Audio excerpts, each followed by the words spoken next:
Hello, it's Carmen with Cherished Legacies in the Well Chronicled Life, and I'm continuing my series about genealogy and preserving and organizing all that hard work in your forever account.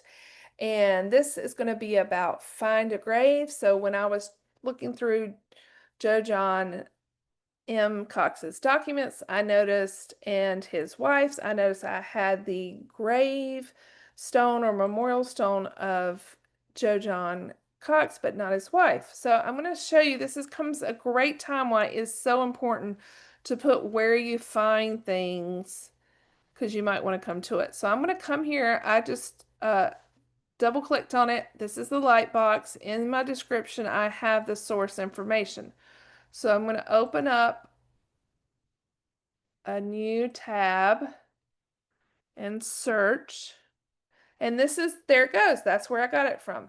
So the great thing about Find a Grave is it has lots of times it'll have other grave stones, memorial stones, linked memorials. So there's his wife. So I click on her, and yes, I do have her memorial stone, and I actually have a photo of her. So what I'm going to do is go to photos. And even though this is not a great one, and I think I have this one in a larger one, I'm gonna right click, save image, make sure you're saving it somewhere. You can change this to where you're gonna find it. I just save it to my downloads because that's where everything is going. And there it goes. Then I'm gonna go to the next one over, and I want this one. So I'm gonna right click, save as.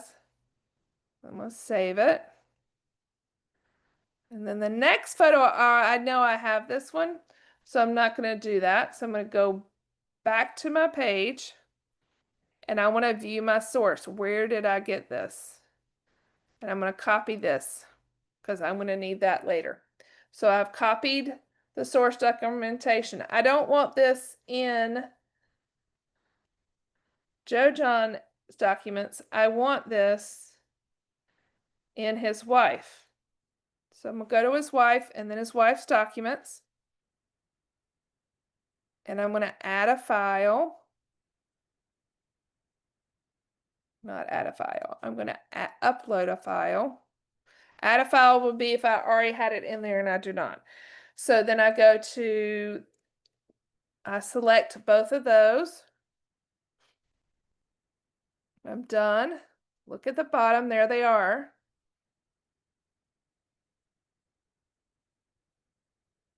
Okay.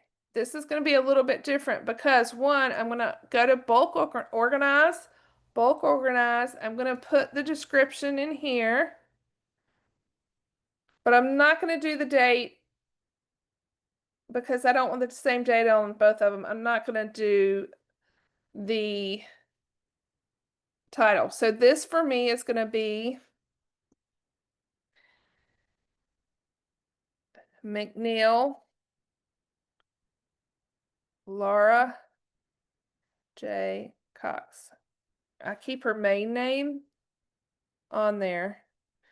Dot Memorial Stone. And you can call it whatever you want. I would just suggest being consistent. And then I'm going to come change the date because obviously that was probably may have been the date that they took it, but that's not her. I put the death date. So we're going to do 1948.